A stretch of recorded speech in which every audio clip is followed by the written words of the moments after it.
ఓం శ్రీ గురుభ్యో నమ. కోటి రామనామజపయజ్ఞ దీక్షా సత్సంగ కార్యక్రమానికి అందరికీ శుభస్వాగతం. శ్రీమద్ వాల్మీకి రామాయణం అయోధ్యాకాండ 28వ భాగంలో ప్రవేశిస్తున్నాం. ఇందులో 55వ సర్గ, 56వ సర్గ, వాటిలోని విశేషాలు తెలుసుకుందాం. ముందుగా అష్టాక్షరి మంత్రం, అనంతరం వాల్మీకి రామాయణ ప్రవచన పారాయణ మహిమా శ్లోకం, తదనంతరం ఏకశ్లోకి రామాయణం, తదుపరి భద్రాచల శ్రీ సీతారామ లక్ష్మణ స్తుతి. ఓం రాం శ్రీరామాయ నమః. ఓం రాం శ్రీరామాయ నమః. ఓం రాం శ్రీరామాయ నమః.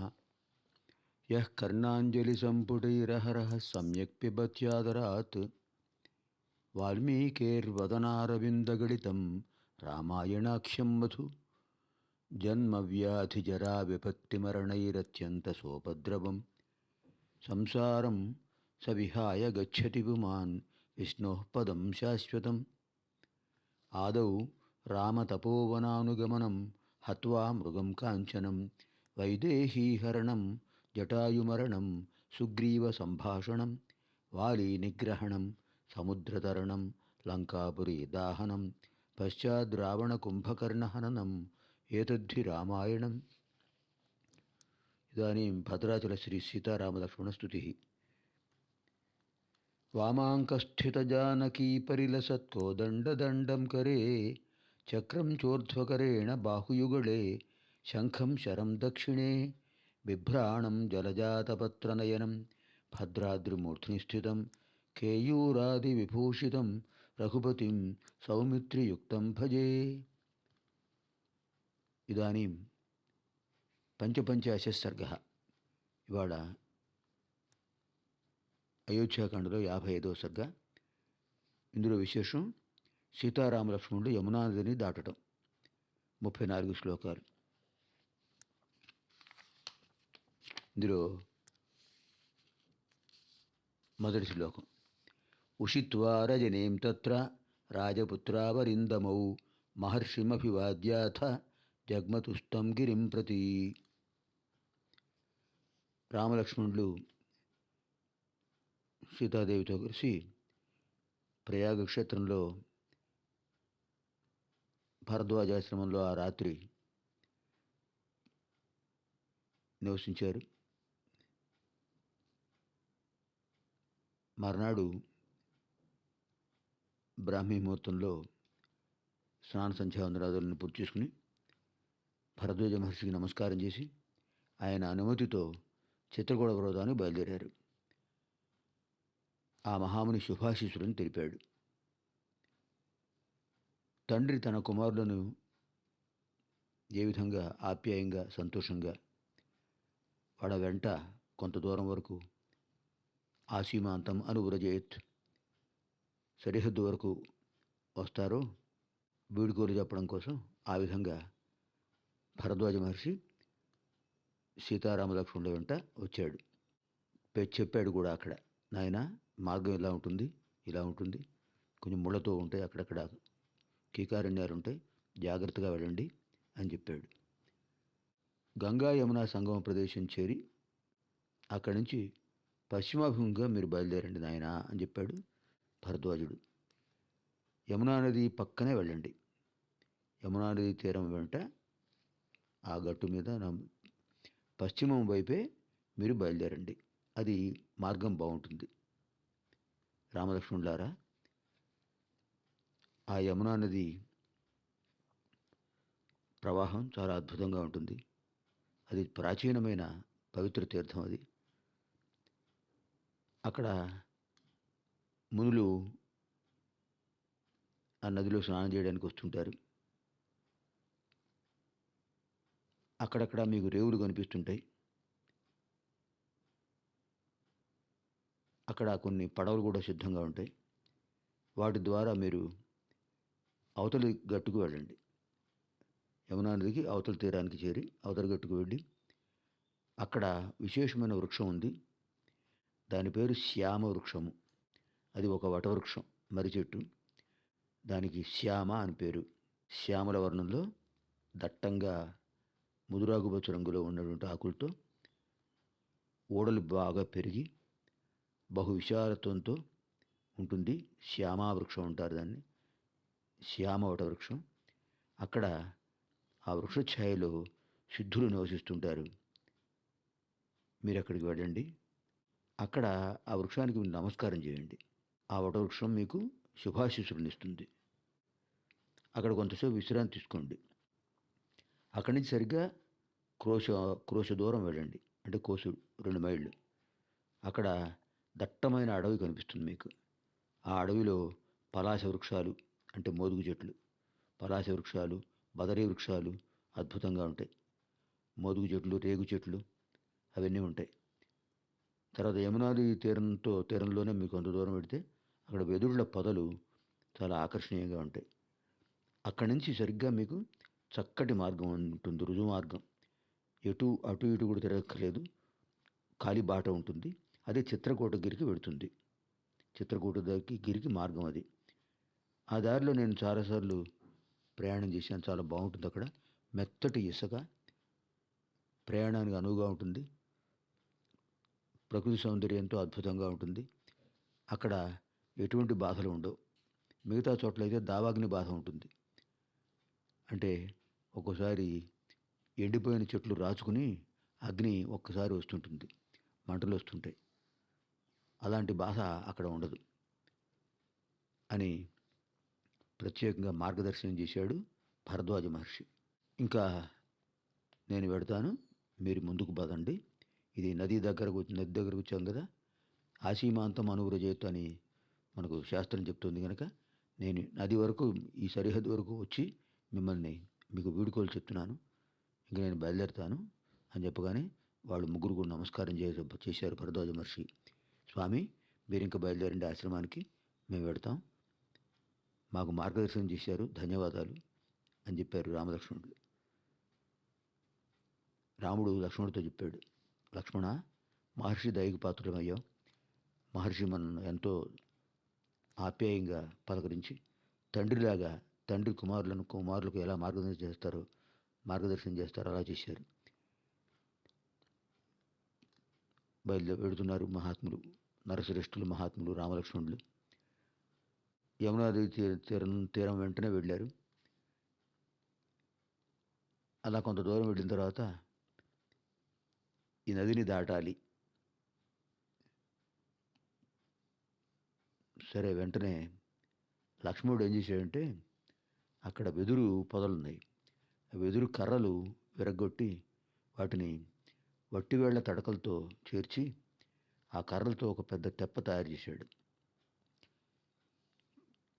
తర్వాత దాని మీద నేరేడు కొమ్మలు, తర్వాత నీటి ప్రబ్బలి చెట్లు కొమ్మలు, అంటే మృదువుగా ఉంటాయి, మెత్తగా ఉంటాయి అవి. ఆ కొమ్మలు తీసుకొచ్చి సీతాదేవి కోసం ఒక చక్కని ఆసనం ఏర్పాటు చేశాడు.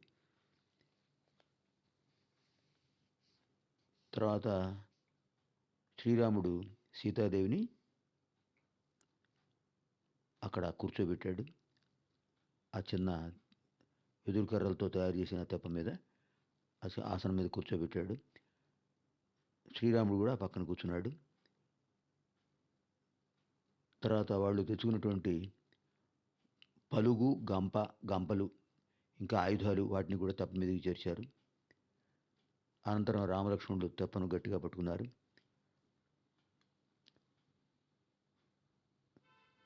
తర్వాత లక్ష్మణుడు కూడా ఆ సాధనాన్ని, ఆ పడవ రూపంలో ఉన్నటువంటి ఆ తెప్పను ఎక్కి కర్రతో దాన్ని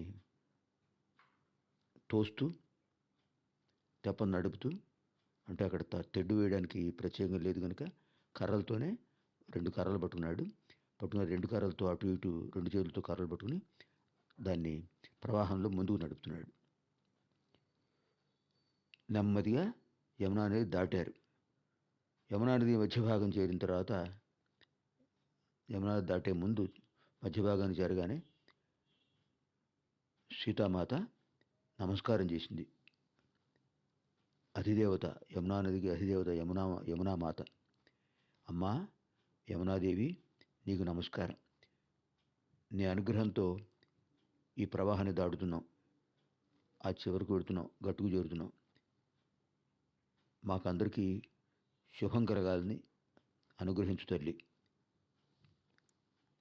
నా భర్త యొక్క వనవాస దీక్ష సులభంగా పూర్తి కావాలని, 14 సంవత్సరాల వనవాసం తర్వాత క్షేమంగా మళ్ళీ ఇక్కడికే వస్తాం మేము.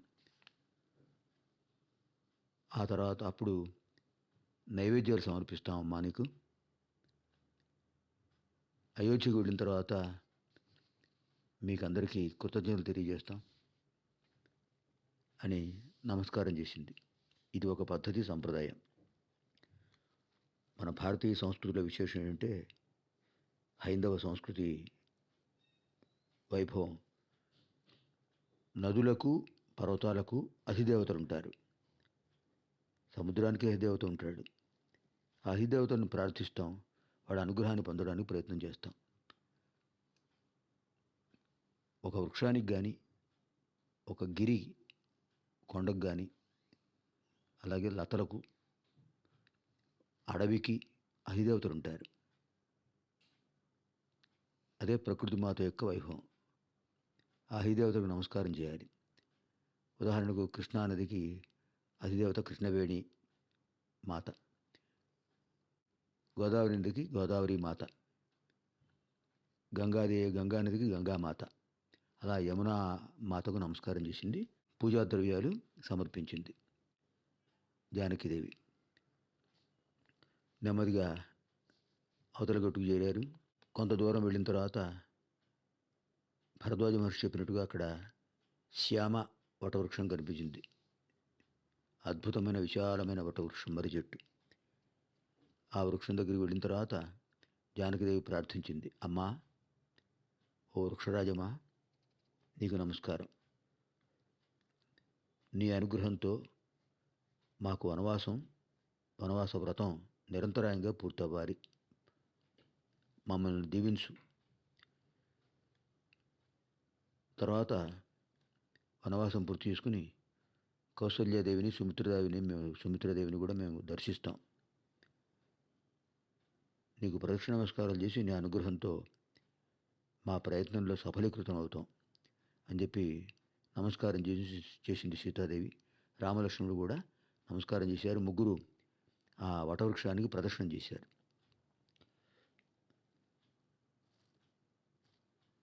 శ్రీరాముడు లక్ష్మణుడితో చెప్పాడు, లక్ష్మణ, నువ్వు ముందు నడు, కోదండపాణివై. మధ్యలో సీతాదేవి నడుస్తుంది, నేను వెనకాల వస్తుంటాను. తర్వాత ఎక్కడైనా మధురమైన ఫలాలుంటే అక్కడ ఆగుదాం. అద్భుతములైన పుష్పాలుంటే అక్కడ కూడా ఆగి వాటిని అన్నిటి సమకూర్చుకుందాం. గంపల్లో పూలు పండ్లు పెట్టుకుందాం. ఇవన్నీ సీతాదేవికి ఇష్టం అని రాముడు చెప్పగానే, సరే అన్నయ్య, అలాగే చేద్దాం అన్నాడు. కాలిబాట సన్నగా ఉన్న చోట ముందు లక్ష్మణుడు, తర్వాత సీతాదేవి, తర్వాత రాముడు వెళుతున్నారు. మార్గం కొంచెం సమతలంగా ఉండి ముగ్గురు కలిసి వెళ్ళడానికి వీలుంటే అప్పుడు మధ్యలో సీతాదేవి, అటు ఇటు రామలక్ష్మణుడు అలా బయలుదేరుతున్నారు. అక్కడక్కడ పుష్పవృక్షాలు, ఫలవృక్షాలు కనిపిస్తే సీతాదేవి అవి కావాలని అడగగానే వెంటనే లక్ష్మణుడు ఎడు తీసుకొస్తుంటాడు. ఇలా చక్కగా సాగుతుంది వాళ్ళ ప్రయాణం. యమునా నది తీరంలో బయలుదేరుతున్నారు. అక్కడికి సరిగ్గా ఒక కోసు దూరం వెళ్ళారు. క్రోష దూరం అంటే 2 మైళ్ళు. మైలు అంటే 1.6 కిలోమీటర్లు తెలుసు కదా మనకు. అంత దూరం వెళ్ళారు. అక్కడ ఫలమూలాలు కనిపించాయి. అక్కడ అశ్వగంధ, తర్వాత వాటి మూలికలు చాలా ఔషధాలు. క్షుత్పాస, క్షుద్బాధ, పిపాస బాధ, ఆకలి దప్పికలు లేకుండా సంతృప్తిని కలిగించే వృక్షాలు ఉంటాయి ఇక్కడ. వాటినన్నిటినీ కూడా సేకరించారు. పవిత్రమైనటువంటి అశ్వగంధ వృక్షాలు, వాటి మూలికలు తీసుకున్నారు. తీసుకుని గంపల్లోకి ఎత్తారు. కొన్ని వాడు తీసుకున్నారు, కూర్చుని అవన్నీ తిన్నారు. ఏదైనా ఒక నియమం ఏంటంటే, మనం ఉపాహారం కానీ అల్పాహారం కానీ అది ఆహారం కానీ తీసుకునేటప్పుడు, అలాగే పానీయాలు తీసుకునేటప్పుడు కూర్చుని తీసుకోవాలి. అది మన ఆచారం. నిల్చుని తీసుకుంటే దోషం, దానివల్ల ఆరోగ్యం క్షీణిస్తుంది. అలాగే ముగ్గురు కూడా అశ్వత్థ వృక్ష ఛాయలో రావి చెట్టు నీడలో కూర్చుని అశ్వగంధ మూలికలు తీసుకున్నారు. మధురమైన ఫలాలు తీసుకున్నారు. యమునా నది జలాలు తీసుకొచ్చాడు లక్ష్మణుడు. ఆ నీళ్లు తాగారు. కొంత దూరం వెళ్ళారు. అక్కడ నెమళ్ళు అద్భుతంగా కనిపిస్తున్నాయి, నాట్యం చేస్తున్నాయి. వానరాలు కనిపించాయి. కోతులు గుంపులుగా తిరుగుతున్నాయి. ఇంకా ఏనుగులు యమునా నదికి వస్తున్నాయి.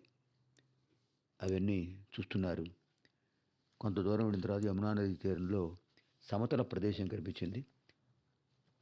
ఇక్కడ కాస్త విశ్రాంతి తీసుకుందాం అనుకున్నారు. ఆ సమతల ప్రదేశంలో అక్కడ కూర్చున్నారు సీతారామ లక్ష్మణుడు. ఇది 55వ సర్గలో చివరి శ్లోకం. విహృత్యతే బర్హిణ పోగనాదితే శుభే వనే వానరవారణాయుతే సమం నదీ వప్రముపేత్య సమ్మతం నివాసమాజగ్మురదీన దర్శనా. నెమడు గుంపులు నాట్యం చేస్తూ మధురంగా క్రేంకారనాదాలు చేస్తున్నాయి. వానరాలు కిచకిచలాడుతున్నాయి. ఏనుగులు ఘీంకరిస్తున్నాయి. సుందరమైన వన ప్రదేశం. అక్కడ సంతోషంగా సముద్ర ప్రదేశంలో కూర్చున్నారు సీతారామ లక్ష్మణులు. ఇత్యార్షే శ్రీమద్ రామాయణే ఆదికావ్యే అయోధ్యాకాండే పంచపంచాశ సర్గ. 55వ సర్గ పూర్తయింది. ఇప్పుడు 56వ సర్గలో ప్రవేశిస్తున్నాం. షట్పంచాశ సర్గ.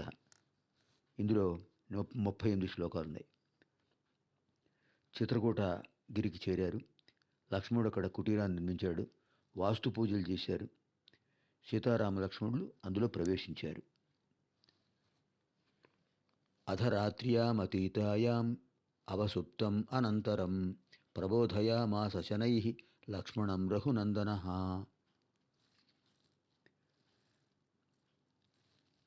ఆ రాత్రి ఆ వృక్షఛాయలోనే పడుకున్నారు. బ్రాహ్మీ ముహూర్తంలో సీతారాములు లేచారు. లక్ష్మణుడు నిద్రాహారాలకు అతీతుడు కదా ఆయన. ఒకచోట కూర్చుని ఉన్నాడు లక్ష్మణుడు. శ్రీరాముడు చెప్పాడు, లక్ష్మణ, ఎంత అద్భుతంగా ఉందయ్యా ఇక్కడ. చిలుకలు, కోకిలలు, గోరువంకలు, మధుర స్వరాలు వినిపిస్తున్నాయి. ఇదే మనకు ప్రయాణానికి తగిన సమయం. స్నాన సంధ్యావందనాలు పూర్తి చేసుకుని తర్వాత నెమ్మదిగా ముందుకు బయలుదేరదాం అన్నాడు రాముడు. యమునా నదిలో పవిత్ర స్నానాలు చేశారు. భరద్వాజ మహర్షి చెప్పినటువంటి మార్గంలో బయలుదేరాలనుకుని సంధ్యావందనాలు పూర్తి చేసుకున్నారు. చిత్రకూటగిరి బయలుదేరారు. సరిగ్గా ప్రభాత సమయానికి వాళ్ళ ప్రయాణం కొనసాగుతోంది. శ్రీరాముడు సీతాదేవితో చెప్పాడు, వైదేహి, వసంత ఋతువులో చక్కగా అందంగా కనిపిస్తున్న మోదుగు చెట్టు చూసావా? సంస్కృతంలో పలాశ వృక్షాలు అంటారు.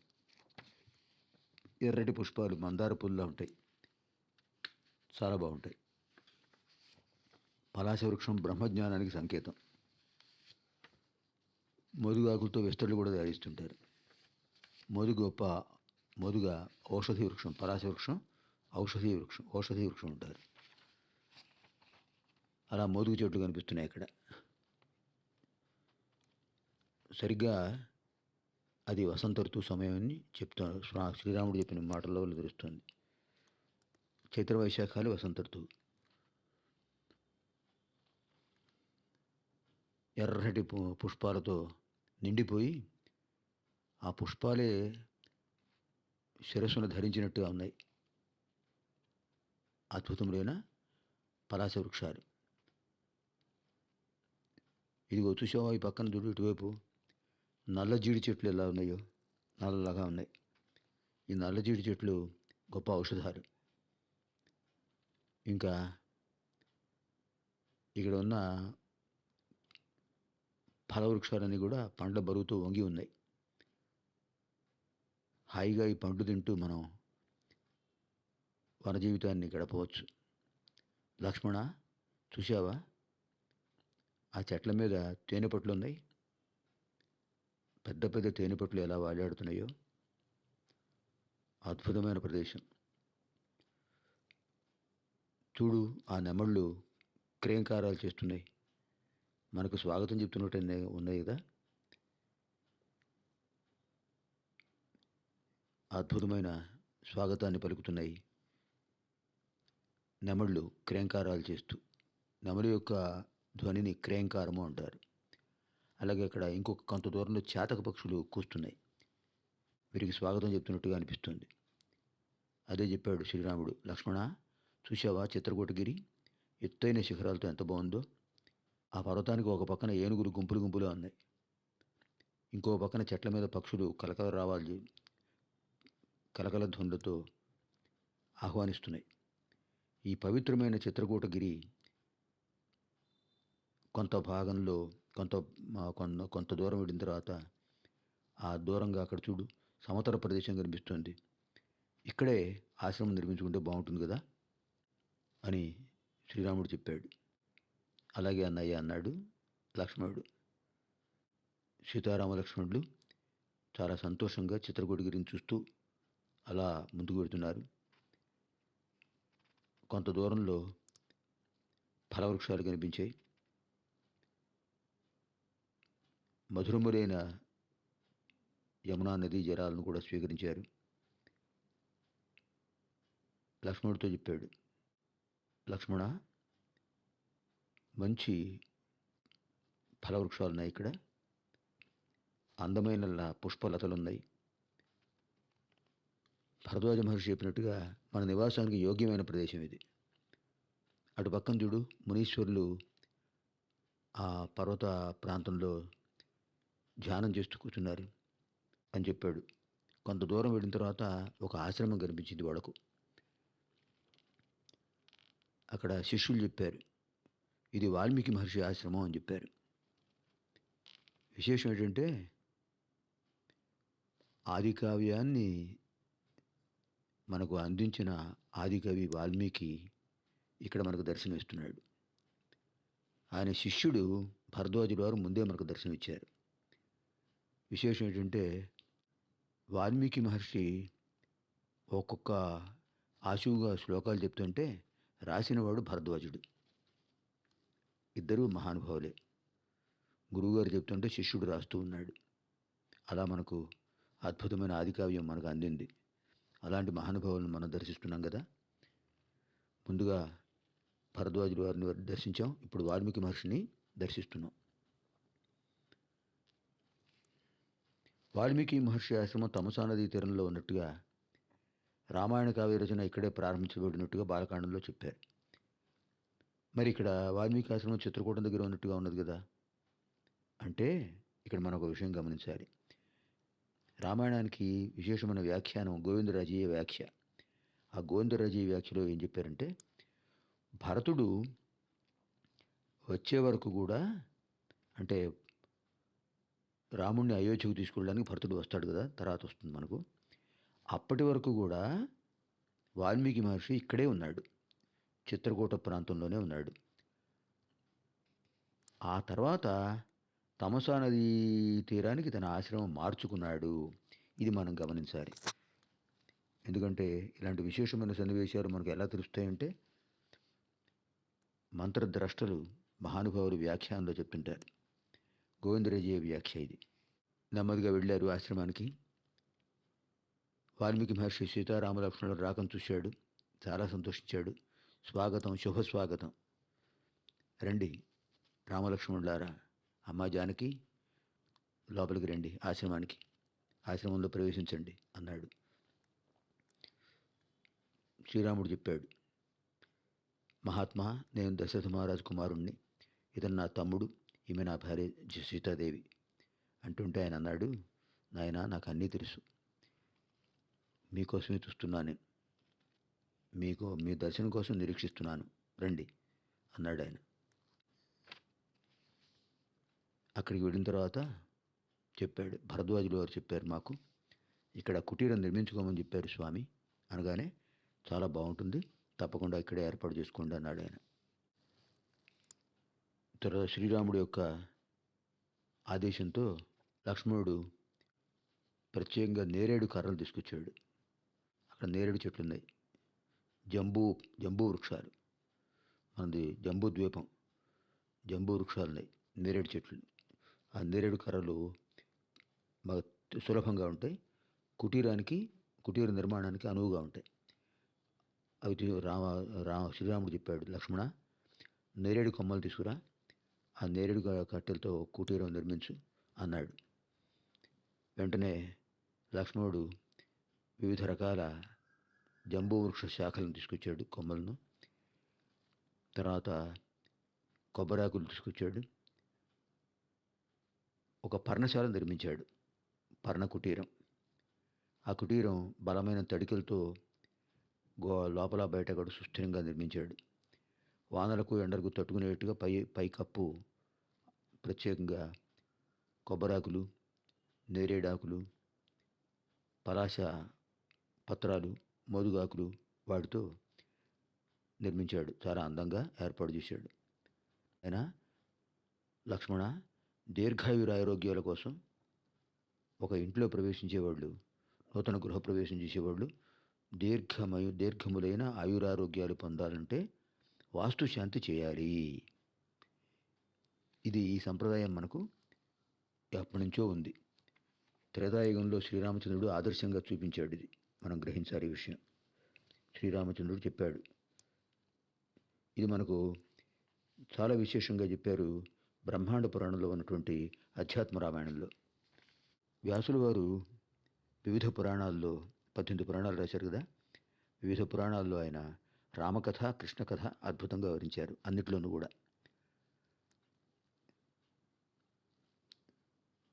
అందులో బ్రహ్మాండ పురాణంలో పార్వతీ పరమేశ్వర సంవాద రూపమైనటువంటి అధ్యాత్మ రామాయణం ఉంది. 4200 శ్లోకాలు, 7 కాండలు, 64 సర్గలు, చాలా బాగుంటుంది. తప్పకుండా అధ్యాత్మ రామాయణం వినండి. అక్కడ సన్నివేశాన్ని ఇక్కడ గోవిందరాజయ్య వ్యాఖ్యలో చెప్పారు. బ్రహ్మాండ పురాణ అంతర్గత పార్వతీ పరమేశ్వర సంవాద రూప అధ్యాత్మ రామాయణంలో చెప్పారు వాస్తు పూజ ఎలా చేయాలో.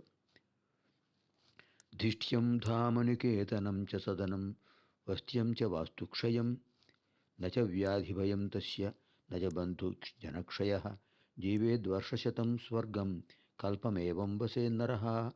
ఇది బ్రహ్మాండ పురాణాంతర్గత పార్వతీ పరమేశ్వర సంవాద రూప అధ్యాత్మ రామాయణంలోది. ఇది గోవిందరాజయ్య వ్యాఖ్యలో చెప్పారు. ఎవరైతే ఆయురారోగ్య భోగభాగ్యాలను కోరుతారో అలాంటి వాళ్ళు తూర్పు ముఖంగా సింహద్వారం పెట్టుకుని, ఉత్తరముఖ ద్వారం కూడా పెట్టుకుని, ముఖ్యమైన ద్వారాలు ఈ 2, అవకాశం ఉంటే పశ్చిమ ద్వారం కూడా పెట్టుకోవచ్చు, దక్షిణ ద్వారం పెట్టుకోవచ్చు. 4 దిక్కుల ద్వారాలు ఉండాలి. ఈశాన్యంలో పూజాగృహం ఉండాలి. తర్వాత ఆగ్నేయ భాగంలో వంటగది ఉండాలి, అంటే మామూలు భోజనాలు చేయడం కోసం భోజనశాల. మధ్యగదిలో విశ్రాంతి, ఇలా ఉండాలి. సమసంఖ్యలో గవాక్షాలు, కవాటాలు ఉండాలి, అంటే ద్వారాలు, కిటికీలు కూడా సమసంఖ్యలో ఉండాలి. 2, 4, 6 ఆ సంఖ్యలో. తప్పకుండా వాస్తు పూజ చేయాలి. అలా వాస్తు పూజ చేసి వాస్తు పురుషుణ్ణి, ముందుగా విఘ్నేశ్వరుణ్ణి, తర్వాత వాస్తు పురుషుణ్ణి పూజించి మామిడి తోరణాలు కట్టి అలా లోపలికి ప్రవేశించినట్లయితే తప్పకుండా వాళ్లకు ఆయురారోగ్య భోగభాగ్యాలు కలుగుతాయి అని బోధాయన మహర్షి చెప్పాట. ఇది వాస్తు పూజ అవశ్య కర్తవ్యం. ఇక్కడ విశేషం ఏంటంటే, వాస్తు పూజ చేసినప్పుడు అక్కడ గజకందం అనేటటువంటి ఒక దుంప, గజకందం దాని పేరు. ఆ గజకందం అనే దుంపను నివేదన చేయాలట. వానప్రస్థాశ్రమంలో ఉండేవాళ్ళు కందమూల ఫలాలు నివేదన చేయాలి. అప్పుడు వీళ్ళు అనుకోవాలి, ధర్మమేవాచరిష్యామ తత్ర మూలఫలాశనా అని సంకల్పం చెప్పుకోవాలట. ధర్మమేవ ఆచరిష్యామ, మేము ధర్మాన్నే ఆచరిస్తాము. తత్ర మూలఫలాశనా, అక్కడ కందమూల ఫలాలు మాత్రమే స్వీకరిస్తాము అని ప్రత్యేకంగా చెప్పుకోవాలట. అది ఇక్కడ విశేషం. ఉత్తరాత్రయరోహిణ్యో భాస్కరశ్చ ధ్రువం స్థిరం. ఉత్తరాషాఢ, ఉత్తరాభాద్ర ఈ నక్షత్రాలు ఆదివారంతో కూడినటువంటి ముహూర్తాన్ని వాస్తుకి విశేషమైన ముహూర్తం అంటారు. గృహశాంతికి శ్రేష్టమైనది అని ఆ సమయంలో విజయచిహ్నమైనటువంటి ఉత్తరా నక్షత్ర ముహూర్తంలో వాస్తు పూజ చేశారు రామలక్ష్మణుడు. సీతాదేవి ప్రత్యేకంగా మామిడి తోరణాలు అవి కట్టి లోపల సీతారాములు లక్ష్మణుడు యొక్క సహాయంతో వాస్తు పూజ చేశారు. విఘ్నేశ్వరుని పూజించి వాస్తు పూజ చేశారు. కందమూల ఫలాలు నివేదన చేశారు. అది అద్భుతంగా ఇక్కడ ఇవన్నీ కూడా వాల్మీకి మహర్షి యొక్క మార్గదర్శనంలో చేశారు. అది ఇక్కడ విశేషం. తర్వాత లోపలికి తీసుకొచ్చిన తర్వాత గజకందం తీసుకొచ్చి అధిష్టాన దేవతలకు నివేదన చేశారు. నాయన, ఈ ధ్రువ సంజ్ఞమైన ముహూర్తం శుభముహూర్తం, గృహశాంతి చేయాలి అన్నాడు. వెంటనే ఆయన ఏం చేశాడంటే ఈ గజకందం అనేటటువంటి దుంపను ప్రత్యేకంగా కట్టెల పొయ్యి చేసి ఆ కట్టెల పొయ్యి మీద ఒక మూకుడు మీద గజగంధాన్ని వండించాడు. లక్ష్మణుడు వండాడు. లక్ష్మణుడు పెట్టాడు ఆ పాత్రను, సీతాదేవి వండింది. తర్వాత అది బాగా ఉడికిన తర్వాత ఆ గజకందాన్ని పూర్తిగా వీళ్ళు వాస్తుదేవతకు నివేదన చేసి తర్వాత వీళ్ళు ప్రసాదంగా తీసుకున్నారు. వాస్తు పూజా సమయంలో ఏ మంత్రాలు చెప్పాలో ఆ మంత్రాన్ని కూడా శ్రీరాముడు చెప్తుంటే సీతాదేవి ఉచ్చరించింది ఆ మంత్రాలను. లక్ష్మణుడి సహాయంతో వైశ్వదేవ పరికార్యం చేశారు. అక్కడే రుద్రయాగం చేశారు, వైష్ణవ యాగం చేశారు. గ్రహాధిష్టాలు తొలగడం కోసం పుణ్యాహవాచన శాంతి జపాలు చేశారు. తర్వాత నదీ జలాల్లో మళ్ళీ స్నానం చేశారు. మాధ్యాహ్నిక సంధ్యా వందనం చేశారు. గాయత్రి మంత్ర జపం చేశారు. సూర్యభగవానుడికి అర్ఘ్యప్రదానం చేశారు. బలిహోమాలు నిర్వర్తించారు సకల దోష పరిహారానికి. ఆ పర్ణశాల చాలా అందంగా తయారైంది. అద్భుతంగా అనువైన స్థలంలో, సముద్ర ప్రదేశంలో ఉన్నటువంటి ఆశ్రమంలో, కుటీరంలో చేరారు. అద్భుతంగా ఉంది ఆ కుటీరం. చుట్టూ పక్షులు స్వాగతం చెప్తున్నట్టుగా పలుకుతున్నాయి. మందాకిని నది తీరంలో ఉంది ఇక్కడ. విశేషంలో పక్కన నది, మందాకిని నది. ఆ మందాకిని నది తీరంలోనే వీరు చిత్రకూటగిరి ప్రాంగణంలో అద్భుతంగా కుటీరాన్ని నిర్మించుకున్నారు. సీతారామలక్ష్మణుడు సుఖంగా అక్కడ ఉంటున్నారు. దీంతో మనకు 38వ సర్గ పూర్తయింది. 38 శ్లోకం పూర్తయింది. సురమ్యమాసాద్యతు చిత్రకూటం నదీం చ తాం మాల్యవతీం సుతీర్థాం ననందహృష్టో మృగపక్షిదుష్టాం జహూచ దుఃఖం పురవిప్రవాసాత్. చాలా అందంగా ఉన్నటువంటి చిత్రకూట పర్వత ప్రాంతంలో ఆ కుటీరంలో అద్భుతంగా మందాకిని నదీ తీరంలో రామలక్ష్మణుడు నివసిస్తున్నారు. అయోధ్యను విడిచి రావడం వల్ల వాళ్ళకు కలిగిన దుఃఖం అంతా కూడా మర్చిపోయారు వాళ్ళు. ఇది హర్షే శ్రీమద్ రామాయణే ఆదికావ్యే అయోధ్యాకాండే షట్పంచాశ సర్గ. దీంతో మనకు 56వ సర్గ పూర్తయింది. అనంతర కార్యక్రమంలో రేపటి కార్యక్రమంలో 57, 58 సర్గల్లోని విశేషాలు తెలుసుకుందాం. సర్వేభ్యః హనుమత్ సమేత శ్రీ సీతారామ లక్ష్మణ భరత శత్రుఘ్న దేవానాం దివ్యానుగ్రహ ప్రాప్తిరస్తు. శుభం భవతు. స్వస్తి. శ్రీరామ్ జయ రామ్. राम जय जय